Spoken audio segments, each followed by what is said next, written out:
you so much for being here today to kick off LEAP's 2020 celebration. My name is Linda Akutagawa, President and CEO of LEAP. As LEAP navigates the new virtual reality and all that it entails, I'm so excited that everyone is able to gather for our very first virtual celebration kickoff. Our theme this year is storytelling, so it feels apt to start the event off by sharing LEAP's story with you. LEAP was founded 38 years ago, literally around a kitchen table. Our original founders imagined a society where Asian and Pacific Islanders could thrive by embracing their authentic selves, realizing their fullest potential and fostering greater belonging in a growingly diverse society.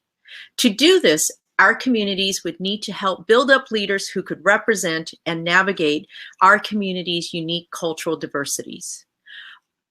Our founders wanted to support leaders who would advocate and speak on our behalf, and most importantly, leaders who would cultivate and support the next generation.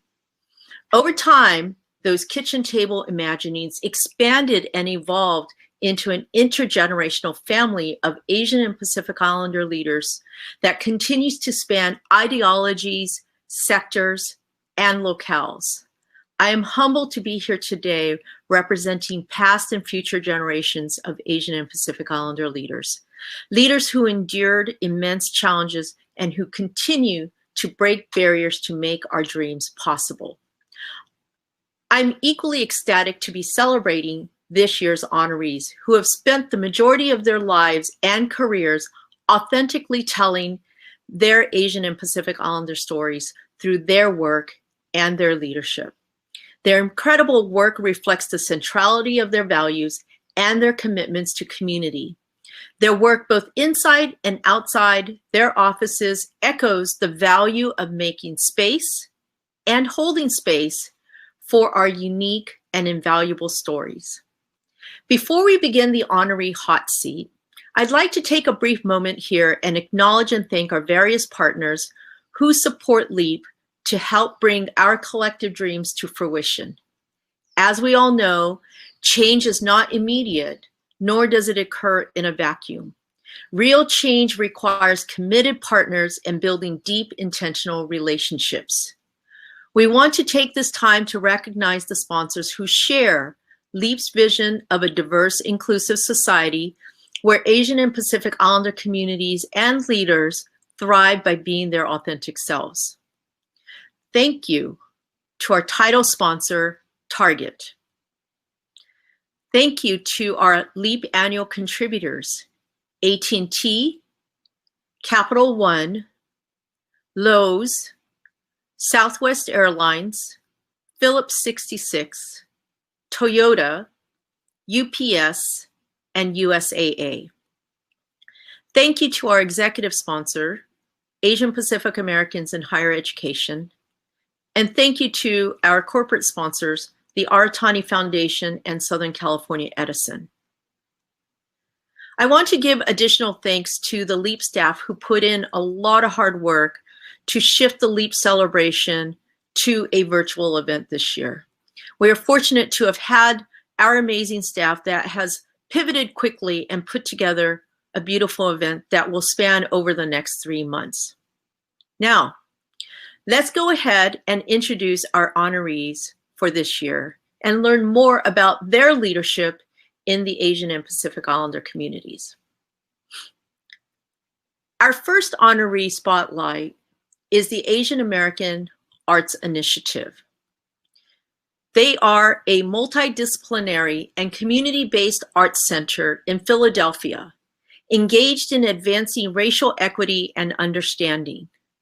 They also activate artists, youth, and their communities through creative practice and dialogue grounded in the diverse Asian American experience. The organization grew out of a program started at the Painted Bride Arts Center in 1993 in response to concerns about racial tensions between African American and Asian American communities. Today, the Asian Arts Initiative provides a wide array of programming to serve artists, youth, and our broader community of Asian Americans. Their primary programs are artist residencies, commissions, presentations, performances, and exhibitions for underrepresented artists. Year-round out-of-school time programming for middle school youth. Participatory initiatives that integrate culture and community development. Joining us for today's Spotlight Q&A is Ann Ishii, Executive Director of the Asian Arts Initiative. Ann, welcome, and we're excited to have you here with us. Thanks, Linda. Let's kick off. Thank you. Let's kick off with the first question. So, how have your values influenced the way you lead at the Asian Arts Initiative? Gosh, that's a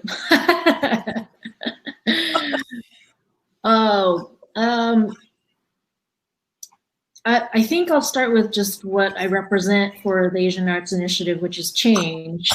And one of my core values is to understand change and to, I know as corny as it sounds, to embrace it means we can be agents of it or subjects of it. So, really closely examining all of the work that I'm doing vis-a-vis the organization and in the community, and then the community's work as it relates to other communities. But just constantly thinking about what it means to adapt to the times and to never take for granted that there will always be a diversity of opinions, even if the mission and the goal of our group, of our organizations and communities are similar.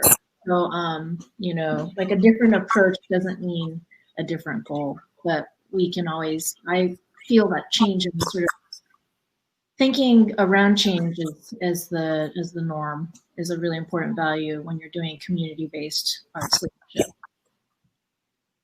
Great. And that's part of what we really want to highlight is just being able to really think about how we can lead authentically as well too. So it's great to hear that part of this is reflected in your value of being able to understand that change is an important part of being able to move the community forward.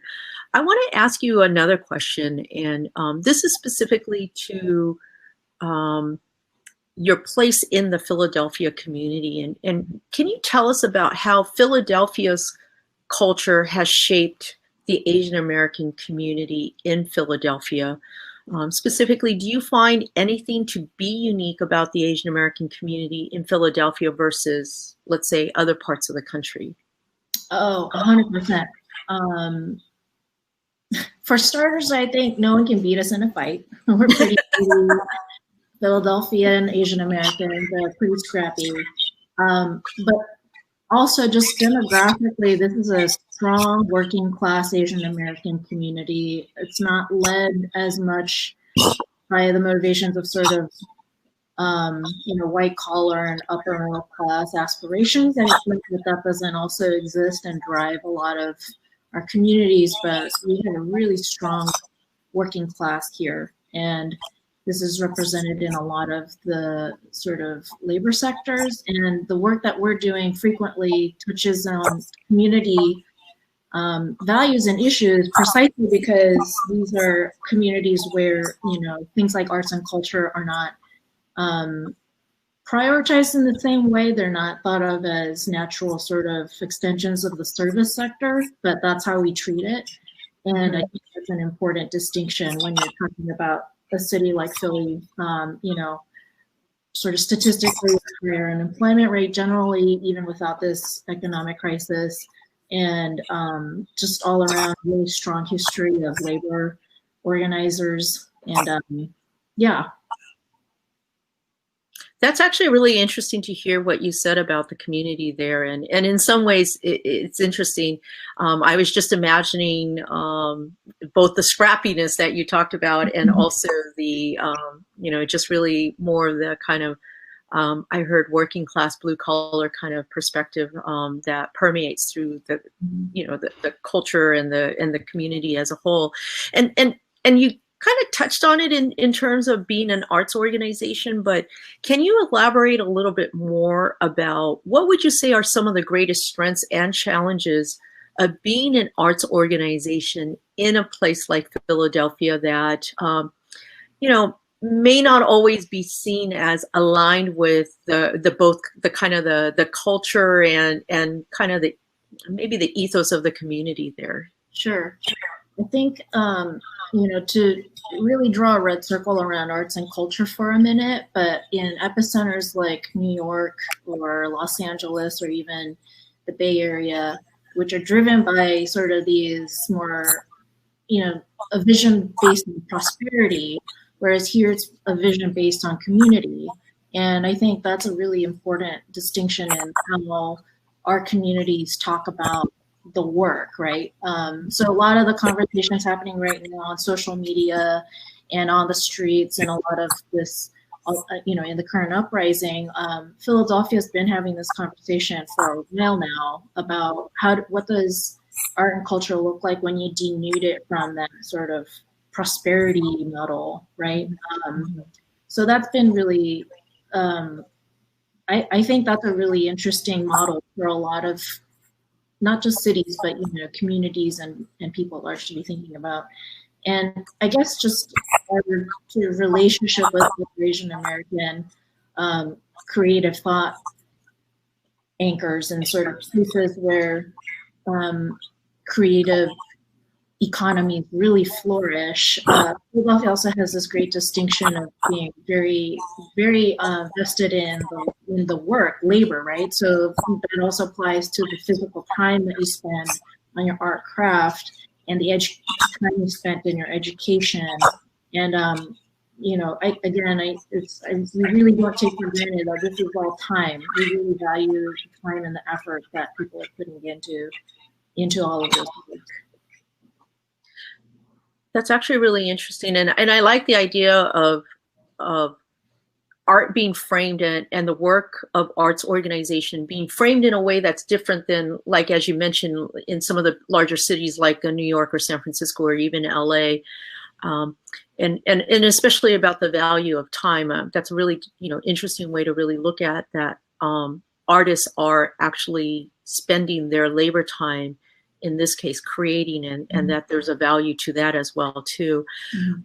I want to ask you one last question, because I know that we have we're trying to keep things moving here too, but I think this is something that we'd love to hear from you. What advice would you give to the next generation of Asian and Pacific Islander leaders in arts, whether they're artists or whether they're working to support artists? What's the advice that you would give to them? And is there anything that you could specifically think about that, if you think back, would be good to know now that you wish you had known when you were first starting out? Yeah. I think this is more from a personal place than from an AAI or Philly place, but, I'll never forget something a language instructor told me once about when I was learning Japanese, that, a student said, if I won't really be fluent in this until I'm 45, because it's that hard. And this was when we were in college, right? And the teacher said, you're going to be 45 anyway, so you may as well be fluent in the language. So I just think nobody should feel dissuaded by time or the times. It feels really onerous right now to take on, something that feels as frivolous as art and culture when, everybody is pressured to, make rent and be on the front line. And these are all really important aspects of our social fabric. But I don't think anybody should feel dissuaded from pursuing a career in arts leadership or cultural, it doesn't even have to be leadership, just to become involved, even if growth doesn't feel like it's going to happen fast enough. And I know this is a culture of urgency, but you're going to be I'm almost 45, so it's a little silly to be saying this, but everybody's going to be 45 with any luck, God willing. Anyway, you may as well have done things that are going to make you feel good. Great. Some really good words to to really think about. We're going to be 45. We're going to be at age at any point anyway. So thank you very much. I appreciate hearing both about the Asian Arts Initiative a little bit more and just really your perspective and the Arts Initiative's perspective, just being in Philadelphia. So thank you for joining us today, and we really are looking forward to seeing you virtually again in October. Yeah, thanks. All right. For our second honoree spotlight, I'm honored to introduce Tracy Doi, who we will be presenting the Margaret Ashita Leadership Award in October. And much like Margaret, Tracy's leadership at Toyota has helped to shape the vision and future of the organization that exists today. Tracy is the Chief Financial Officer and Group Vice President at Toyota North America. And Tracy's leadership in guiding Toyota through a time of transition, relocating their headquarters from California to Texas, was particularly remarkable. Tracy is passionate about leadership and also about making positive impact. She's an active board member of the National Asian American Pacific Islander Chamber of Commerce and the Japanese American National Museum. She also enjoys supporting the Toyota business partnering groups with their many team member development and community initiatives, as well as the Orchid Giving Circle, which is affiliated with the Texas Women's Foundation. Tracy has been recognized 3 consecutive times by Automotive News as one of the top 100 women in the automotive industry. Both in her work and in her leadership in volunteerism, Tracy is a strong supporter of building leadership skills and confidence among women and girls. Tracy, welcome. And we're happy to have you here with us today, and we look forward to officially presenting you with the Margaret Ashita Leadership Award in October. For now, let's jump straight into the first question. Tracy, what kind of barriers have you faced as an Asian American woman in a large corporate environment like Toyota? And what's the advice that you would give to those listening and tuning in with us? What advice would you give to them on navigating the environment, perhaps going up and around and above the barriers? Well, first, Linda, thank you so much for this honor from you and from LEAP organization. We've had such a great partnership with LEAP over the years, and so I'm very touched, very touched. In regards to your question, maybe rather than calling them barriers, I'd say that I definitely recognize that there are differences between being Asian as well as a woman. And frequently I recognize I'm the only woman in the room, or the only Asian or person of color. And so I think it's just a matter of adapting. And when I look at maybe the 3 areas that we might want to consider, one is presence, assertiveness, and self-advocacy. So first, when we talk about presence, I recognize that I'm not going to command the same presence as a man walking in the room that's 6 feet tall. And so I need to adapt. That might be taking a meeting sitting down, or in this work from home era, it's actually an advantage to be on video because we're all at the same level. So level sets everything. You know, from an assertiveness perspective, I've worked to try to develop a communication style that ensures that my voice is heard. And that would be not jumping up and down, pounding the table. I don't like confrontations. Maybe that's an Asian thing. I would rather develop a relationship one-on-one in advance of a time where there might be a more difficult conversation. And that makes delivering a tough message easier, whether that be just explaining the issue, better understanding what the audience is looking at, the recipient, and then being able to share what the benefit will be. So as we're adapting to this COVID world, as an example, I've had to call around and dial for dollars, ask a number of people in the CFO role to pull back on their spending. That's not always easy because people are very passionate about their projects, as they should be. But I think because of a relationship before, easier to make that happen. Great. Yeah. I love those three things. And I really, and this is such a wonderful example of what we're talking about in terms of being able to lead authentically. I really appreciated what you said about even being assertive. It's not necessarily about just being the loudest one or the most pushy one, but it's about being able to develop those relationships so that you can assert yourself when you need to. So I really appreciated hearing that. Tracy, I have another question that I want to ask of you, and I'm also going to confess that I'm going to try to keep monitoring the my team's chat so that if there's any questions that may come in, that way I'll be able to pass on any questions that there may be. But I have a second question for you, and I know one of the big accomplishments that you had a real integral part in was the move from California to Texas. And what would you say is the impact that Toyota has had in the North Dallas community since its relocation to Plano several years ago now? Well, first of all, I have to share that the Dallas community has been so welcoming to Toyota. For those that are less familiar, we moved our headquarters from Kentucky for manufacturing and from Torrance, California for sales. And we're able to relocate about 60% of the team members, which I think was far higher than what was initially expected. So we're grateful for that because I think it underscores the commitment to the company. We've been able to bring into the Dallas area, though, three things. One is helping the economy, really trying to get involved in the community from a philanthropy perspective. And I also think that we've been able to boost the Asian community as well. So from an economy perspective, when we brought so many people from Kentucky and from Torrance, we still needed to fill 1,000 jobs.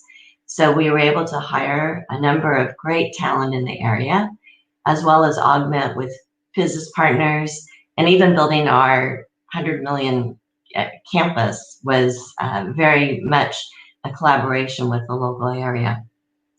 From a philanthropy perspective, we always believe in giving back to the community that we serve. And so we've made investments in education, in STEAM education in the area, and really tried to help portions of the North Texas area that have been underserved. Another area has been on mobility, supporting the public transportation for seniors and those that have special abilities that might need a little bit more assistance. And Toyota believes in not just writing checks. We really like to give back in our time and our talents. And so one way that we've been able to do that is to leverage our Toyota production system and help with streamlining processes for nonprofits. And so one example I'd give you is helping the Texas Food Bank, the North Texas Food Bank, with being able to bring in supplies and then being able to deliver them in a very efficient way. And another recent example is being able to streamline the COVID testing with some of our local health providers. So it's been very fulfilling that way. And then the last point is in the Asian community. I want to give a great shout out to our Toyota ERG, Employer Resource Group, Toyota Tasia, that does a phenomenal job. We've got so many fabulous volunteers, and we've had a great relationship with LEAP in putting together a development program, and not only offer it for Toyota team members, but to open the doors to other leaders in the local areas and invite them to participate as well, trying to lift the next generation of leaders. Also been able to engage by opening, building relationships with probably about 15 large organizations that also have active Asian ERGs, and building a DFW collab so that we can help with development, but also a fun thing for those that are coming out of the California area that know that sports is a big part of the Asian community, start an Asian youth basketball program. And of course, bringing great food to the area with encouraging more ramen shops opening up and a local Japanese restaurant and restaurants as well as the supermarket. That's fabulous. I mean, it sounds like, as with anything, your entry into the North Texas area has really brought some benefits, and I'm sure it actually goes both ways. Getting to know really some of the traditions of Texas as well too. So with that, I actually need to keep moving on before I get the hook. I'm going to say, Tracy, it's been fabulous hearing about your journey briefly, but also what Toyota has also done within the area that they're now a part of. And really, all that you talked about in terms of Tasia and the work that they're doing, I know that it's done because of all of the support and encouragement that you've given them as well too. So I just want to really make sure that we acknowledge that your role in this is as important as the work that both Toyota and Tasia is also doing as well too. So you've really been my pleasure though, Linda. I mean, it's all, never is it hard lifting, heavy lifting. And I can't underscore enough the welcome that we've received in Dallas. And I'll also give a shout out to my Orchid Giving Circle sisters, because they've also been a great part of bringing back and giving back to the community. Thank you, Linda. Absolutely. And we're looking forward to seeing you in October. So next up is for our next honoree spotlight is Akira Hirose. And I'm so pleased that we'll be presenting him with the LEAP Individual Award in October. Akira was born and raised in Kyoto, Japan, and he was trained in the French countryside of Azé le Rideau. I could actually say that properly, I hope, and in Paris or Paris. He worked at Maxime de Paris and also at the Hotel Nico under Joel Robuchon. And after being recruited to work at the esteemed L'Orangerie in Los Angeles, he and his wife opened a French restaurant in Kyoto, and then later on in Pasadena, which I was very much able to enjoy. They closed in March of 2019 after celebrating 20 years there as Maison Akira. And so his new restaurant is Azé, and it represents the homecoming of Chef Akira as he explores the intersection of history, cuisine, and community in Little Tokyo. And the Hirose family are longtime Little Tokyo community members, and they support many programs such as Community Feeding Community, a meal program to support hospitality workers affected by COVID-19. Maison Akira held numerous fundraisers for Little Tokyo nonprofits and cultural centers, including Go for Broke, the Japanese American National Museum, the Japanese American Culture and Community Center, and the Little Tokyo Service Center. Akira has a wealth of stories of his travels and experiences to share, and his stories. And you could visit Azé, I'm sure, to hear more of those stories. And he's very well known in the Little Tokyo community because of it. His dishes have been served at children's events and senior lunches, holiday functions, and even to the Emperor of Japan. Akira demonstrates how the culinary arts can be a vehicle for storytelling and community building. We're so excited to have you here today. I know it's lunchtime, so let's go ahead and let's start with the first question for you. So Akira, yes. What values have guided you in opening Azé? Well, Azé in Little Tokyo. And Little Tokyo is, for me, it's a heart of Japanese and Japanese American. Even everybody moved to the Torrance, South Bay, other place. The heart is, I think, it's in here, Little Tokyo. So I wanted to always come to for the last year, not the 1 year, last couple of years of my life for the culinary life, finished in Little Tokyo. Yeah.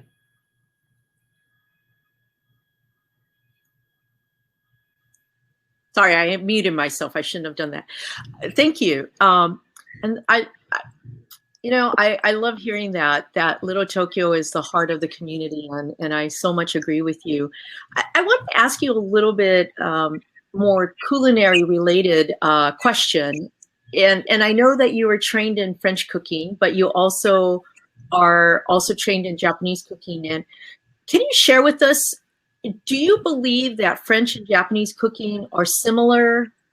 And if they are, how? If they're different, how are they different? French and Japanese, let's see. The first is the ingredient. Some of them different because the French we use the butter, olive oil, those other stuff. And then Japanese, they use like a bonito flake for making a dashi. But technically, very similar.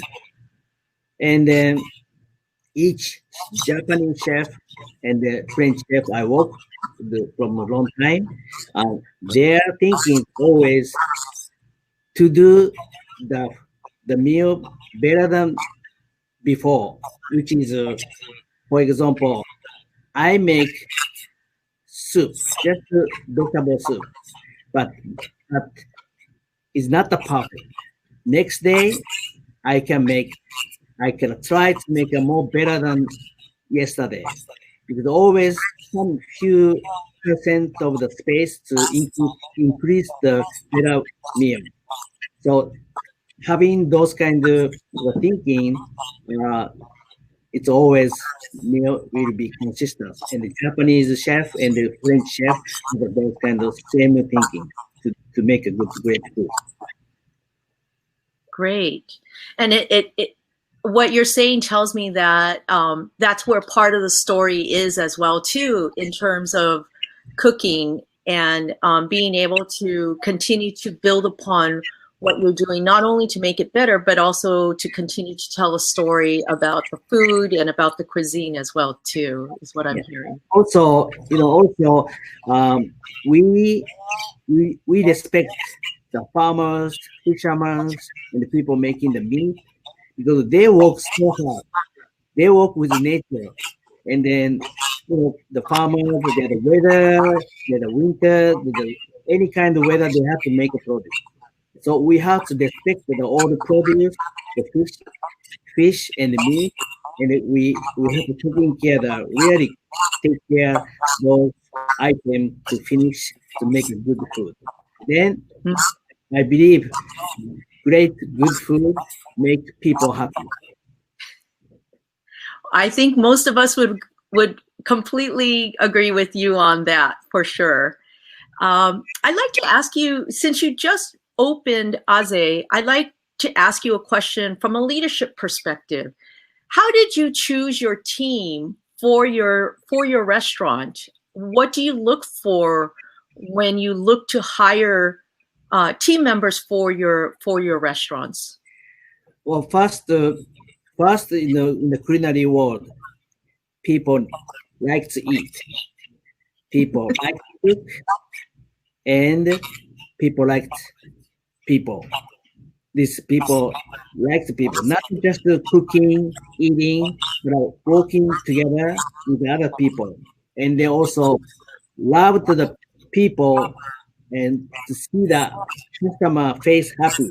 That happiness comes to our happiness. So I ask you that if you agree with my question, yeah. Well, that actually makes a lot of sense. I mean, you want to work with people that you like and that you'd be happy to work with, and especially because you're there sharing a love of food and a love of cooking as well too. So it sounds like you have a guiding principle that you start from when you hire people. You've had so many experiences and you've worked with many different talented chefs. You're a talented chef yourself. What's the advice that you would give to the next generation of Asian or Pacific Islander chefs or anybody who's working in the food industry? What's advice that you would give to them as they look to grow and lead in this environment? For younger or even people change to the career to the culinary, I like to advise, be patient. It's all what you like it. Everything is not easy. It's many times very hard, but you choose this job, so not to give up soon. You will see very happiness in a few years later. If you can be passionate 10 years, you're gonna be a great chef. So I would like to advise young people. But during the training, the working, you might gonna think, oh, I should go other place, I should work another job. But please do not forget what you choose first. You can go to right and left during, but come back first starting line. Why you choose this job? That's So, what happened with me too. oh, so you knew that it was such a passion that you kept coming back to. Yes. To cooking and to the culinary arts. Even beginning, having the very hard chef, the hard chef meaning the chef has a talent, but very hard work. You have to follow the chef direction. Sometimes you don't like it, but this direction that help you in the future. And then, especially when you work with a hard chef, hard leader, beginning, after when you receive the second, third leader, it's gonna be much easier because you start hard job with a hard chef. Yeah. So what I'm hearing is one, have patience. Two, follow your passion. The likelihood is that you'll be coming back to it. It's always going to call to you. And three, we're going to work with all different kinds of people, and that there's something to learn from everybody, even when we work with those that are very difficult to work with or hard taskmasters. But there's something to learn, and you'll be better for it. So, okay. Akira, thank you so much for being with us today. As I said, I know that this is the lunch hour and the restaurant is open, so we appreciate your joining us for this time. Thank you very much, and we look forward to seeing you in October.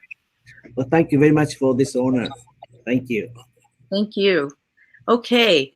Our next honoree spotlight is Yuri Chung from Flash Cuts Editorial.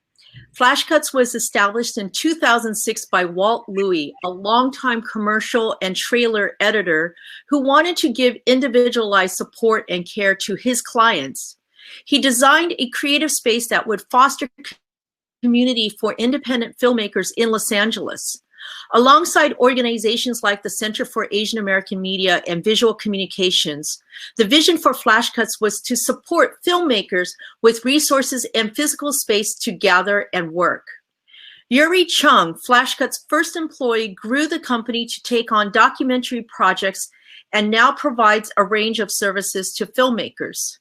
If you're familiar with the PBS docuseries Asian Americans that just debuted this past May, Yuri was involved in just about every aspect in the making of that series. If you're not familiar with it, Asian Americans is a 5-part documentary series from PBS that traces the epic story of Asian Americans spanning 150 years of immigration, racial politics, international relations, and cultural innovation. Among many other projects, Yuri has also worked on documentaries such as Off the Menu, Asia America, K-Town 92, and Mela Murals. And I'm going to give you a little hint. You will have an opportunity to see some of these documentaries in October. We are especially excited to honor Flash Cuts this year because of the amazing work that they and Yuri have done to help tell stories of Asian Americans. Let's learn more about them. Yuri, welcome.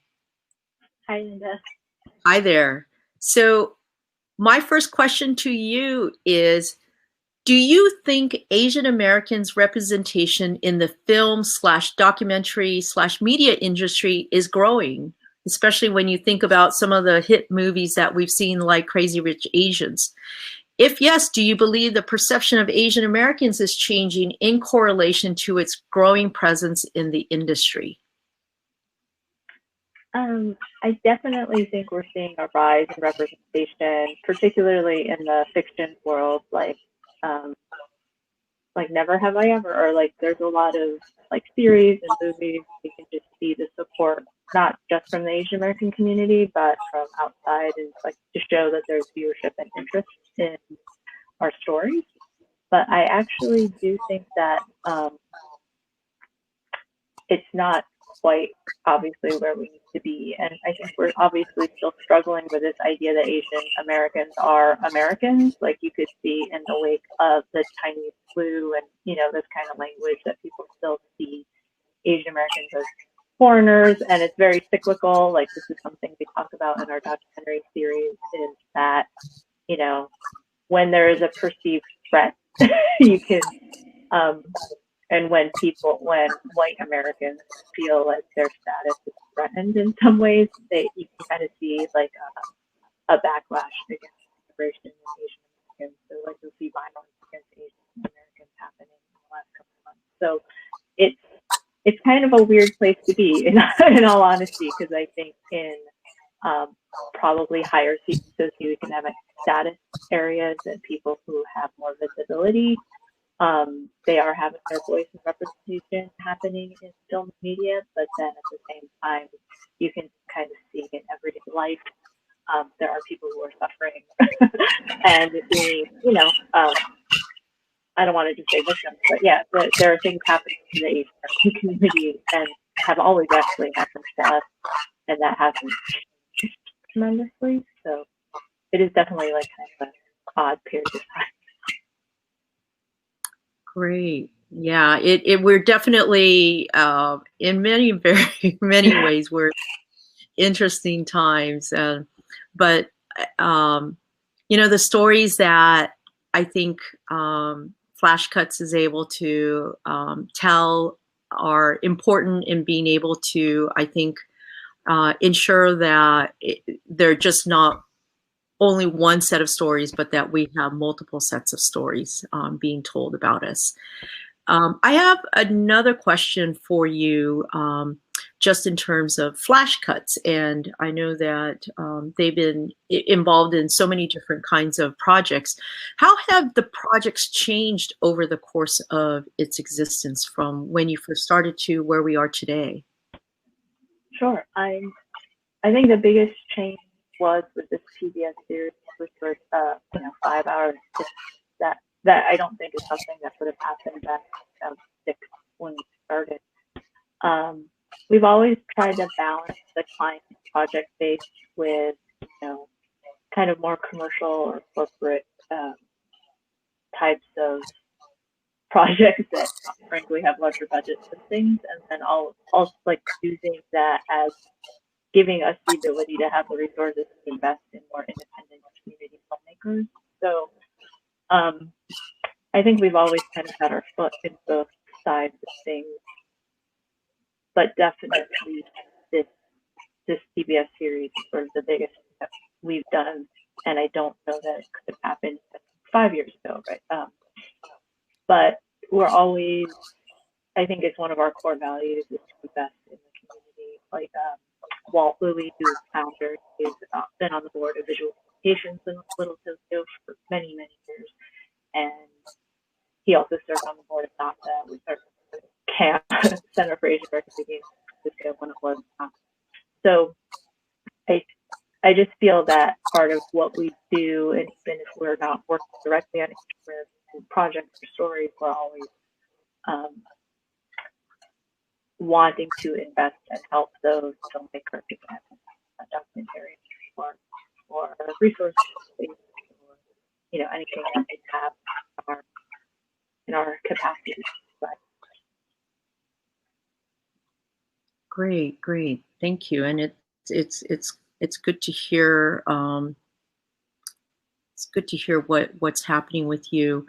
I'm looking at some questions that I know that came in previously, and I think there's one that perhaps I'd like to ask you, if you don't mind. And this speaks to the topic of vulnerability, and I think it's been one is increasingly discussed just in terms of workplace environments.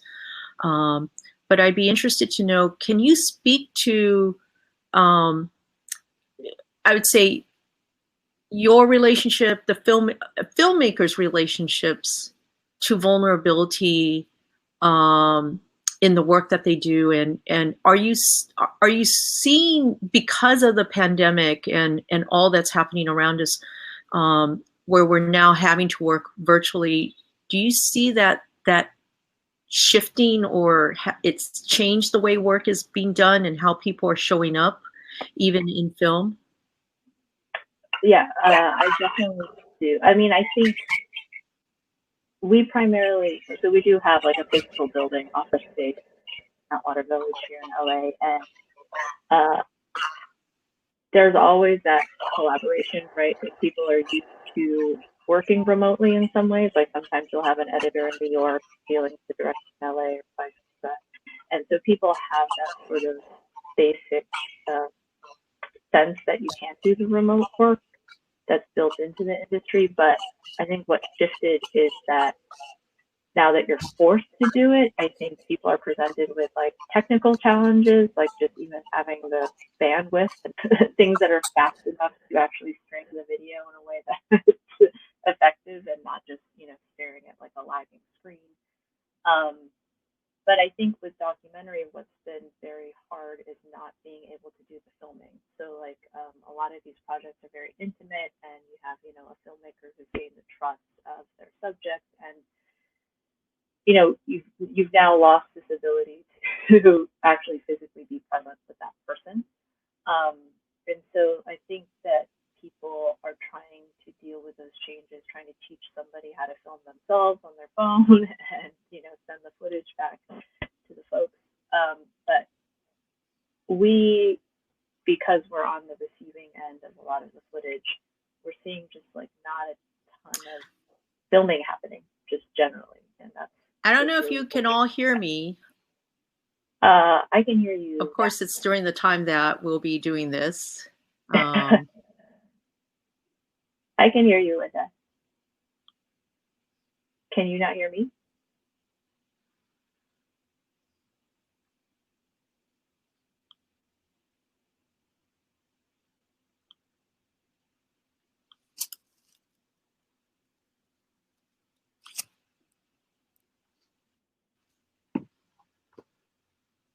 I guess I'll just kind of keep talking while Linda figures out her her technical challenges. But yeah, essentially, film production is just having a hard time in general right now, and it causes budget for everybody, and especially for documentaries when you need to be intimate and close with people, it's causing things more difficult.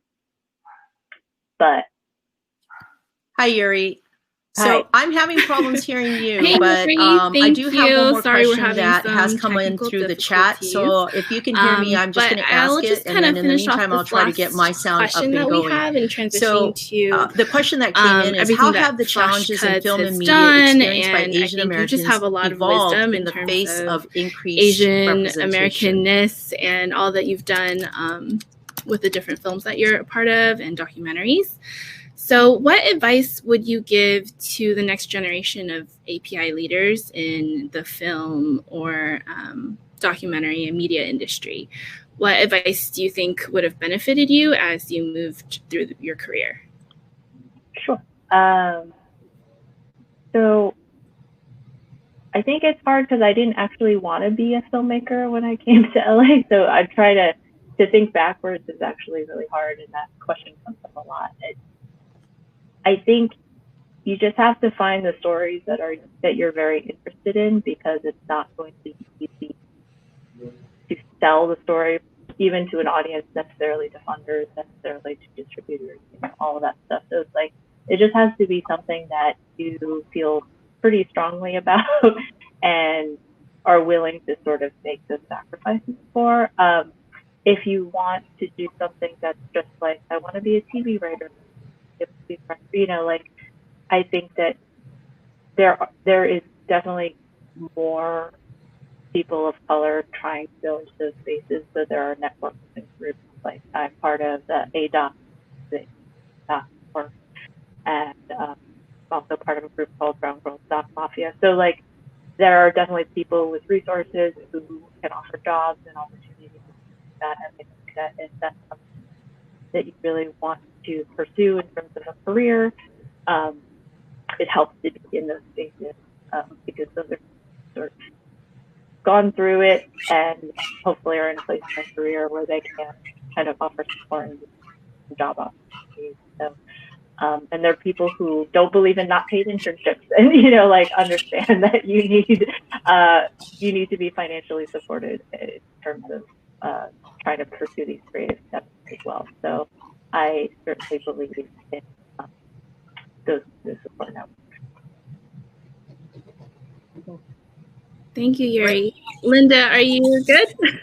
I am back. Thanks, Wendy, for stepping in. I know it was kind of crazy. So, of course, every other test run that we've done, it's been fine.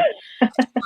Yuri, thank you so much for being here and representing Flashcut. And we're very much excited to be featuring your work and honoring Flashcuts in October when we all come back together in October. So we do appreciate it. Thank you so much. Thanks very much for being here. Okay, so for our next and last honoree spotlight, I'm pleased to introduce our David R. Barkley Alumni Leadership Honoree, Tammy Bowie. Tammy is currently the Associate Vice President of Government and Community Relations for California State University, Fullerton. In her role, she manages the university's relationships with policymakers, nonprofit organizations, corporations, academics, and civic leaders to identify mutually beneficial partnerships that encourage advocacy, investment, and support for the university. Tammy has community and public affairs experience in local and state government and in the corporate sector. Prior to California State University Fullerton, she was the head of corporate philanthropy for Southern California Edison. And in her 10 years at Edison, she served in various capacities in local public affairs and corporate communications. And prior to Edison, she worked in Sacramento for several members of the California State Legislature, including Senator Tom Torlak's son, Senator Pro Tem Don Parada, Congress members Judy Chu and Lou Correa. And while working in Sacramento, she served as president of the Asian Pacific Islander Capital Association, which focused on the development of staff in roles in public service. In all her roles, she is a bridge builder, pathfinder, and dot connector who is willing to always ask what's possible and to stay flexible within ever-changing and nuanced environments.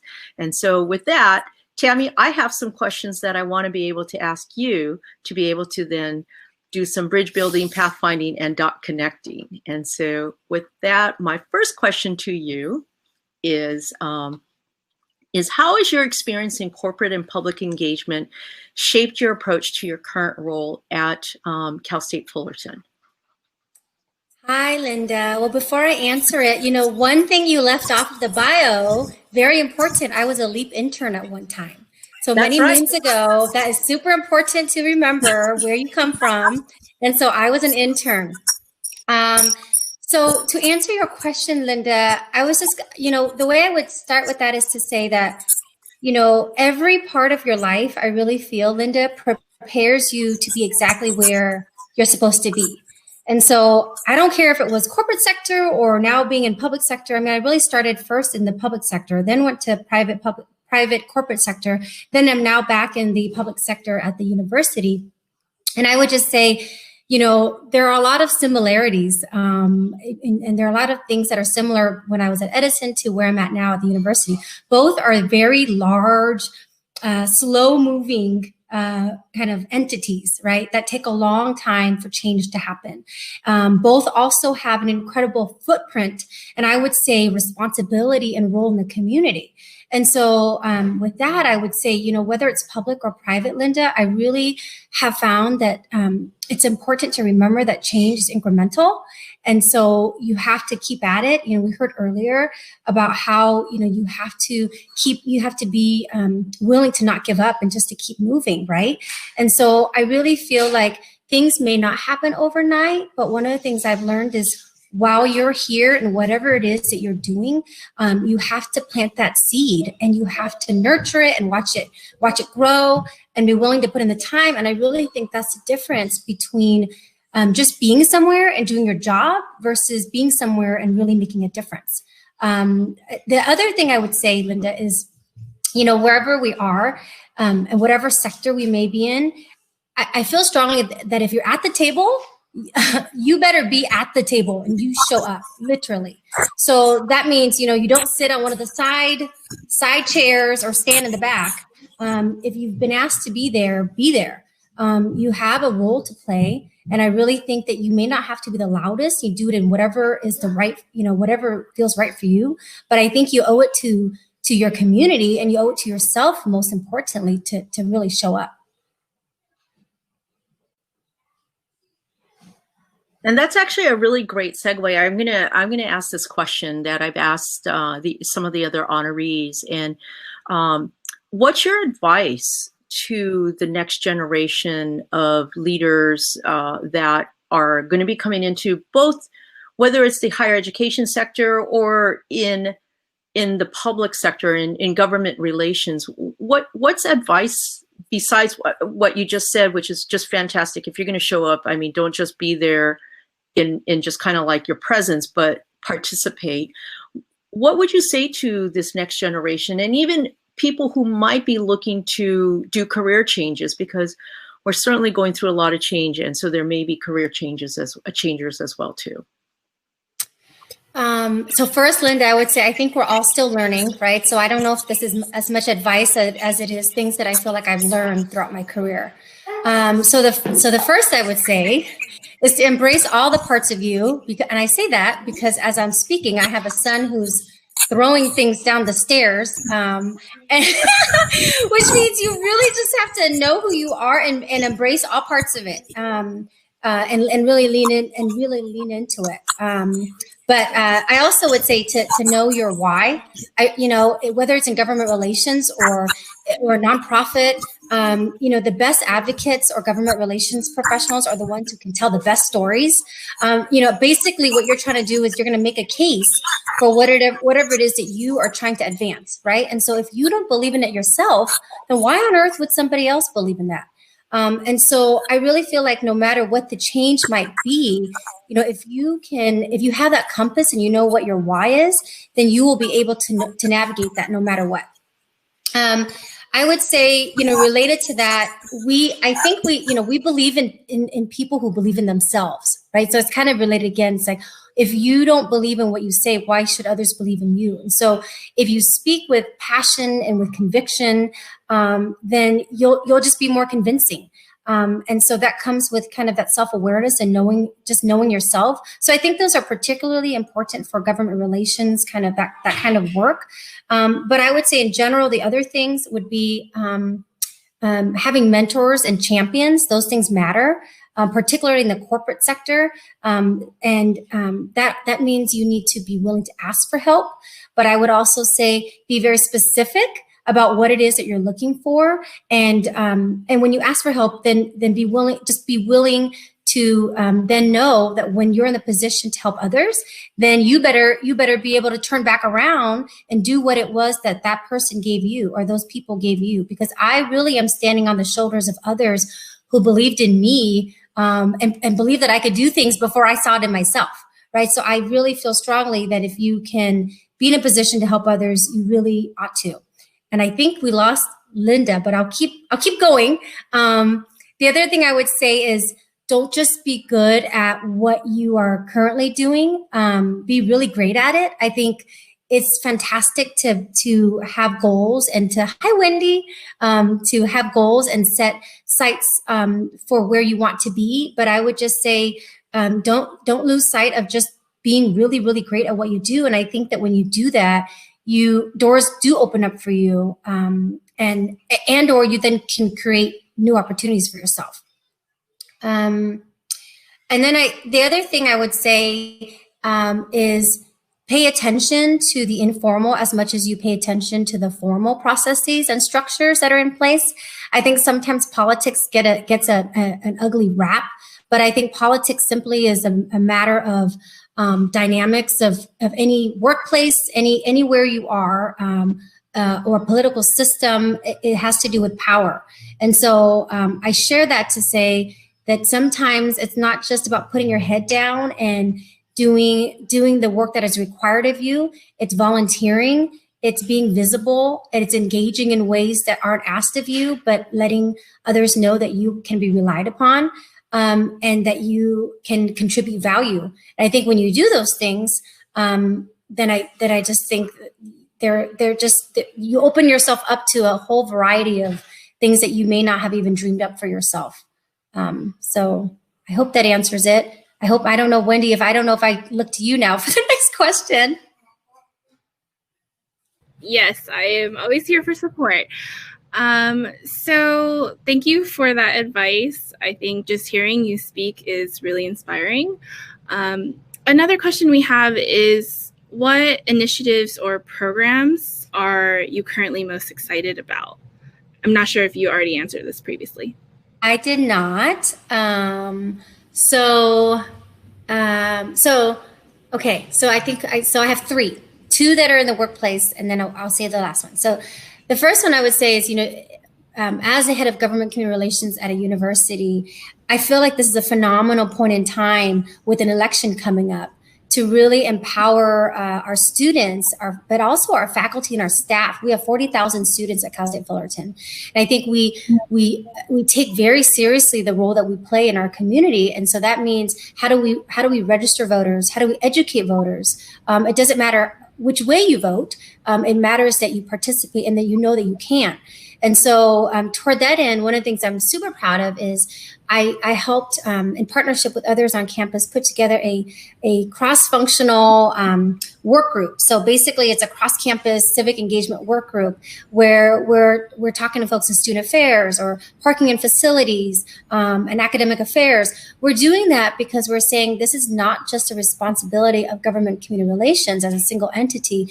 This is something that as an institution and as a steward of place that we feel is our responsibility and our contribution to this community. And so that's number one. The second thing I would say is some work, very early stages of looking into the possibility of a Vietnamese American Cultural Center. So Orange County is home, as many of you all know, to a huge proportion of Vietnamese Americans. I myself am a refugee and am fortunate to be here because my parents, my dad in particular, took the risk to have our family be here. But I would say, whether it's my family or other families, there are so many stories, and I know this is a theme of what you all are doing today, that are yet to be told and to be shared for other generations and for other communities. And so that is even if it's small steps, we are looking into that, and I'm super excited about that. And then I would say the third thing, Wendy, is more on a personal note. I think that with COVID, it really has been a reset for all of us in so many ways. It is super exhausting to watch children while we're all working, but it has been a huge blessing to be able to see my children as much. I have never seen them this much since I was on maternity leave. And I will say that it has its ups and it has its downs. But I share that to say, whether it's with my siblings, with my parents, I think for all of us, this is but I'll speak for myself, this has been a major reset on kind of like what is important to you, and what are you doing every day that advances what is important to you. So I would say that's just an initiative that I will keep working on every single day. Wow. Thank you so much. And also thank you for touching upon our theme this year, storytelling. I feel like you embody all the amazing Asian American stories that we have here. Thank you so much for sharing. I think that's all the time we have for today, but I'm looking forward to learning more about you in October, Tammy. Thank you so much. Awesome. Thank you.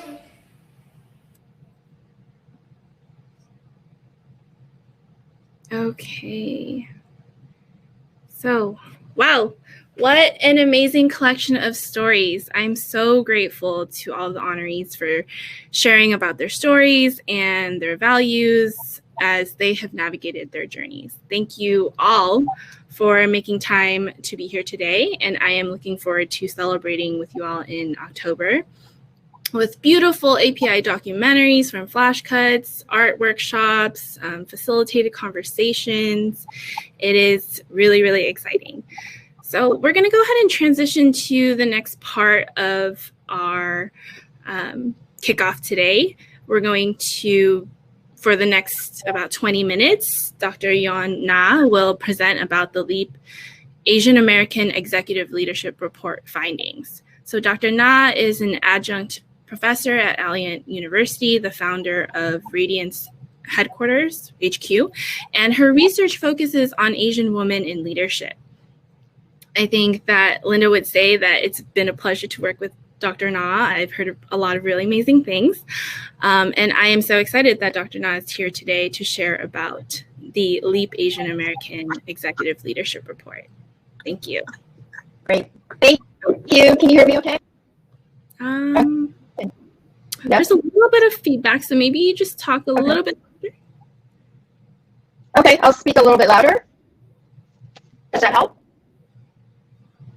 Try again. Can you hear me okay? I think it might be a mic. Try one more time. Can you hear me okay? I think we're okay. Okay, well, go ahead and begin, and we'll kind of roll with it. Okay, well, thank you all for inviting me to present on this research report. Linda and I have been working on this for the last year, over a year now, and to get to the point where we can actually share with you all is very exciting. So I just wanted to say thank you, and we'll get going because it sounds like we just have 20 minutes. So let me just go over what the outline is for the journey I'm taking you on today. The first piece is the purpose of the study, and then the research question itself, and then the research design, findings, key insights, and then application for both individuals and organizations.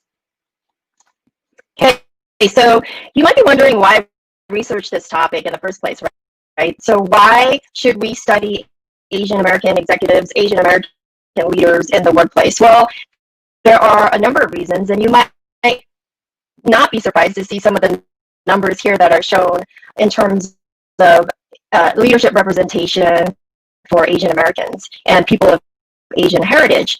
And what I wanted to point out here is that when you look at the highest levels of corporate, nonprofit, higher education, and government, there are studies and there's plenty of information and a lot of data about leadership representation. However, there's still a lot of room for improvement.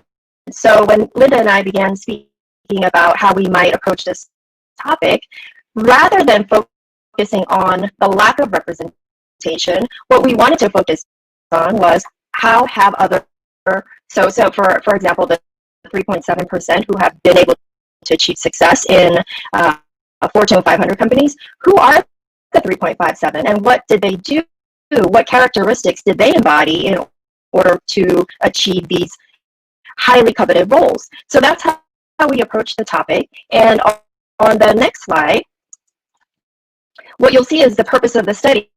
And you saw from the lack of representation in terms of leadership, but also in the literature around Asian Americans in leadership, there's not a lot of great information available. So there were 2 points as far as what our aspirations were. And one is to contribute to the literature around Asian American leadership. And then the next piece was really around how do we encourage the next generation of Asian and Asian American professionals and provide some sort of inspiration or models that other Asian American and Asian professionals can follow.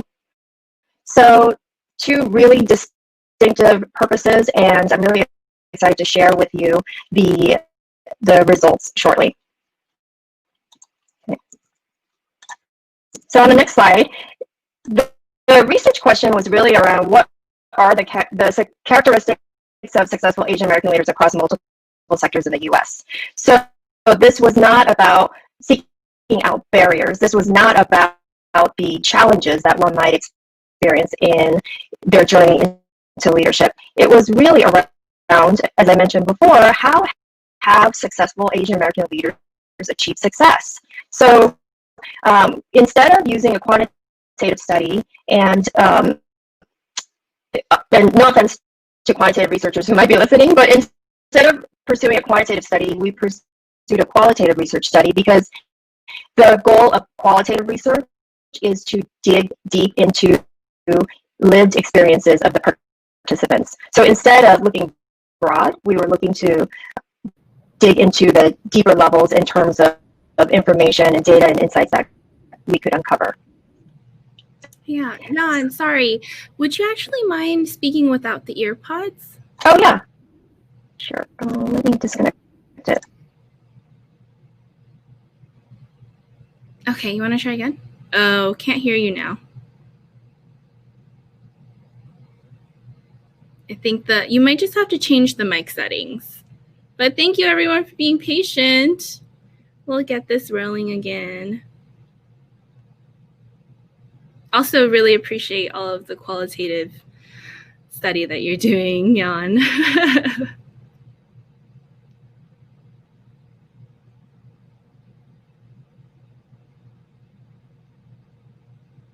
It's funny because this was working fine during rehearsal. Yeah. But your video is very clear. Okay. I can't hear you. Do you want to maybe try just coming back in so you can leave and come back in?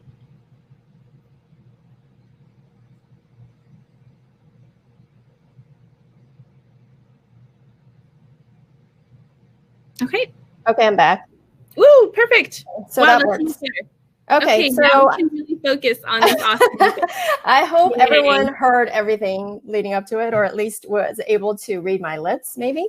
But so I just wanted to reinforce this again, that qualitative research is around focusing on the lived experiences of participants. So what we did was do a study on the life stories of Asian American executives and doing one-on-one in-depth interviews. So it wasn't to test a hypothesis. It wasn't to say, are these particular characteristics, yes or no? Is this what resonates with you? It was to understand, based on their entire life experience, what is the one key theme or one focus that continuously comes up throughout the life story. So this is really important. It ties into the theme of this entire celebration, and storytelling and how one tells their story. It has a profound effect on not only themselves as a storyteller trying to essentially what happens is, as a storyteller, it reinforces who you are as an individual. So that's a really powerful method in order to gain clarity, not from a researcher perspective only, but also as the participants themselves. And then the data analysis really consisted of using an approach called holistic content perspective, which was, again, looking at the entire life story and looking at the golden thread that seems to come up throughout each individual story. Okay, I can go on and on about this part, but I won't be, so that we can save time. So on the next slide. So these are really the characteristics that came up. And what I want to emphasize here is that you'll see two themes, so to speak, curiosity and desire to serve others. And what I want to mention is that curiosity came up differently for each of the executives who were interviewed. So for example, for some, curiosity and having sort of a curious mindset that had it was embodied in their life experiences, maybe their personal lives, or it was in work, or it was in how they interacted with others. So curiosity came up differently and manifested itself differently in terms of actions. However, it was a consistent theme that was that came up throughout all of the 24 life stories. The other part is this idea of wanting to serve others. So you can imagine that as Asian Americans or Asians from people from an Asian heritage or background, that there is this this desire, this almost innate quality about how we want to contribute to society, because it has to do with our own values in the collectivistic sense. So when you think about this desire to serve others, this particular characteristic also came up differently as well. It could have been desire to service a broader community or society at large, or it could have been to help, the executive's team members. So this particular characteristic, again, came up differently depending on the life story. So two really key characteristics, and one kind of feeds the other. So meaning if you're curious about something, that's going to have an impact on how you learn, how you lead, how you might bring people together, because you're trying to figure out how to best have a team collaborate. And on the other side of it, this idea of desire to help others, that also has an effect on the curious nature of who you are, and you wanting to make sure that you bring people along as you do the work that you do as a leader. So the other piece to this is, and we'll go to the next slide here. Elodie, if we could just go to the next slide. The other piece to qualitative research is that the researcher is not just this objective observer in the process, meaning your own experiences, your knowledge, your interest in the area, that contributes to how you take the data and interpret the findings. So as Linda and I went on the sort of the discovery phase of trying to apply the findings into a way that for others to understand it more broadly, and also to have a level of complexity in terms of how they're looking at the data. She and I talked about, given our experience as Asian Americans, given our experience as leadership development professionals and the work that we each do, what does this data say about this group? What does this data say about this very unique set of executives who we were able to interview and understand better? And what was really fascinating was, instead of the leaders talking about the barriers or challenges or all of the things that could potentially come up in a conversation about your life as an Asian American, what they focused on was more about, how did I overcome certain things?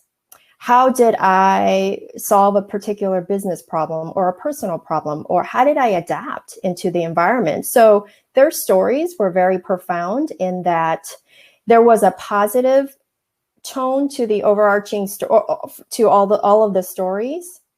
And also there was a level of confidence that was exhibited as they were telling the stories. So no one said, I'm a confident leader. No one said that. However, as a researcher listening to the interviews, what I gathered and took away from these interviews was that these executives are highly confident. They don't have to say it, they just project it. So with that said, what we wanted to share with you is, we have the two findings, which are around curiosity and a desire to help others. And based on those findings, and based on the research literature around Asian identity, around Asian cultural values, around leadership development, what were the interpretations of this data? And what we found was that, oh, can you go back one? Okay, the key findings. So these are really our interpretations as researchers. So there are three components. The most visible part of someone, which is a leadership style. And it's most visible because you can see how someone is leading a team. And many of the leaders talked about collaboration being very important, being able to empower their teams. That's also very important. And feedback. Gaining feedback from their teams, that's another key component as well. The other piece we found to be compelling is that, this is something that's somewhat visible, but not fully. You don't understand fully what someone's mindset is. However, what we did gather from the life stories and also from the data is that, there's this overarching mindset for these leaders, which again is positivity and confidence, and this idea of being inquisitive and not ever saying, I don't understand this, so I'm not going to do it. It's, I don't understand this, how can I figure it out? And then, of course, the least visible is around Asian cultural values. And what we took away from this study was that there was a sense of continuous learning, again, that ties into curiosity. There's a sense of collectivism, and that ties into being in service of others. And then there's this sense of humility, which I talked about, which is even though they were highly confident, they never said, I'm a confident leader. Okay, so next slide.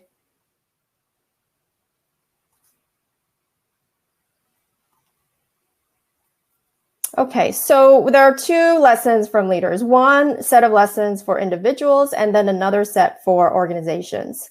Given what we learned in terms of characteristics and also our insights gathered from the study, 4 things that we would recommend for individuals. You need to be able to self-reflect.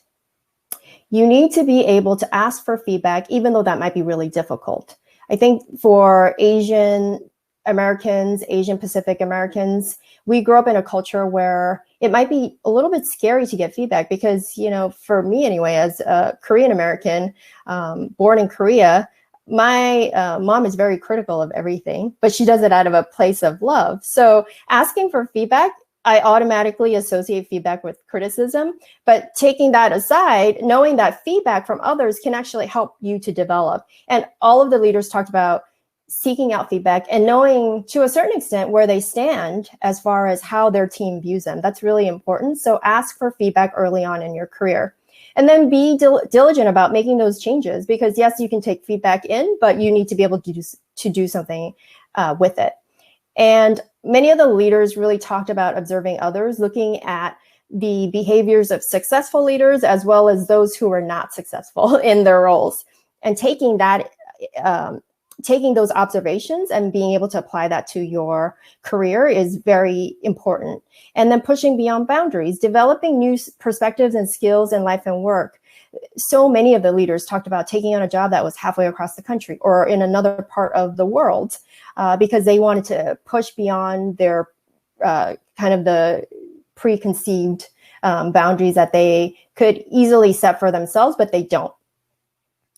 The other piece is around being open, and this ties into feedback. It ties into being open to opportunities. It ties into pushing those boundaries, but being open. And while there's not a blueprint for success in terms of leadership, what you can do is have a framework and make your way depending on what opportunities show up. So a few of the leaders specifically talked about, I couldn't have said that I got to this point by doing X, Y, Z. I was just open to these different opportunities and I pushed myself. All right, so the next piece is around for organizations, what organizations can do. So we'll go to the next slide. Okay, so this idea of redefining leadership, we advocate for the definition and the prototype of what a leader is supposed to look like in organizations to change. This is necessary, this is required, and as we saw from these successful leaders who have been able to empower, collaborate, and lead their teams in ways where it's right for them, we highly recommend that organizations find ways to not go with the top-down leadership approach or any particular style where it's not as diverse as you might be thinking. So looking at leadership in a way that's more fluid, that is unique to the individual, that's what we advocate for. And then creating spaces to offer programs that embrace Asian American leaders' styles, mindsets, and values. That's a really key piece because as we saw from this study, everyone's life journeys were different.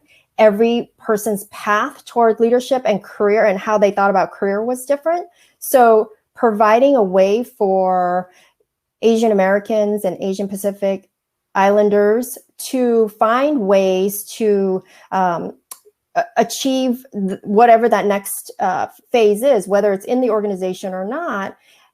Having organizations to support that in the way that's right for the individual is what we also advocate for. And we live in an era where everything is customized. Everything is customized for us. Why shouldn't leadership development be?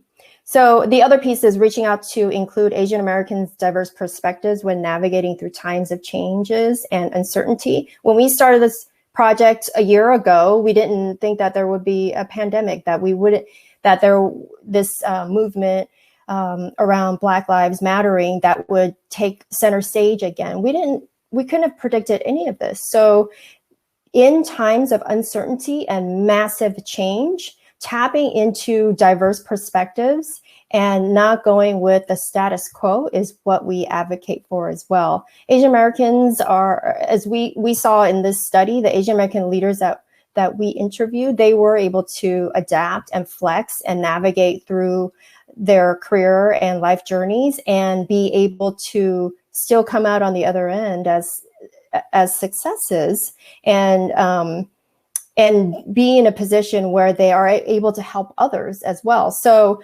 reaching out and tapping into the Asian American perspectives and mindsets is really important as well for organizations. Okay, so I think we are at the end of the slide deck. Okay, so I think Linda has something to say about the research study itself, and we will be wrapping up. All right, great. I'm back. Thank you, Yon, for this excellent presentation. I know that there was a lot of information that you shared, and most likely there may be other questions that folks may have. I am going to say feel free to reach out to LEAP, and we'd be happy to answer questions. What we'll also look to do is to arrange perhaps a briefing where if you have more questions, we'll be able to take more time to really go through more of the data and to also answer questions as well too. So stay tuned for that.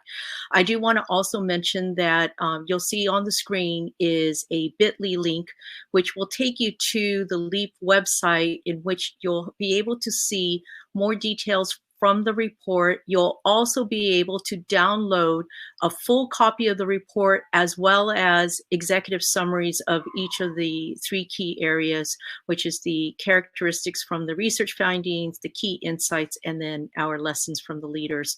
And so you'll be able to download all of that from that website that you'll see on the link that's on the screen right now too. Or you could go to leap.org and then make your way to the resources section. And then from there, you'll be able to go to the research report itself. Yon, I just want to say that I'm continuously inspired by you and your work, and it's been a great pleasure to work with you. In closing, I want to extend my gratitude to everyone for coming out to the LEAP Celebration Kickoff today. I hope that you'll join us on October 8th. We'll be able to engage with you even more with our honorees. We'll not only present them with their awards, but we'll be highlighting some of their amazing work. For example, we'll be showing the documentaries produced by Flashcuts, which you can see previews of in the Celebration Preview tab on the left-hand side of the platform itself. Our team is also coordinating facilitated conversations around the K-Town 92 documentary that Flashcuts produced. Additionally, you'll be able to hear more inspiring stories from Tammy Bowie and Tracy Doi. And I hope that you'll be excited, because we're going to have a cooking demonstration with Akira Hirose and an art workshop with the Asian American Arts or the Asian Arts Initiative. And lastly, if you have additional time today, we invite you to participate in the networking feature on this platform. This is one of the reasons why we use this particular platform. It'll give you an opportunity to network with others, just as if you were to come to our event. Please feel free to also check out the film previews under the Celebration Preview. And again, I just want to lastly say that this event would not be possible without the support of our sponsors. if you're interested in becoming a sponsor and you want to see better representation of Asian and Pacific Islanders in leadership positions, please join Travis in the sessions feature on the left-hand side and of the left panel, or the sessions feature on the left side of the panel. And if you have any questions or needs technical support, you can also reach Travis there as well too. So with that, again, thank you very much for being with us, and we look forward to seeing you again in October.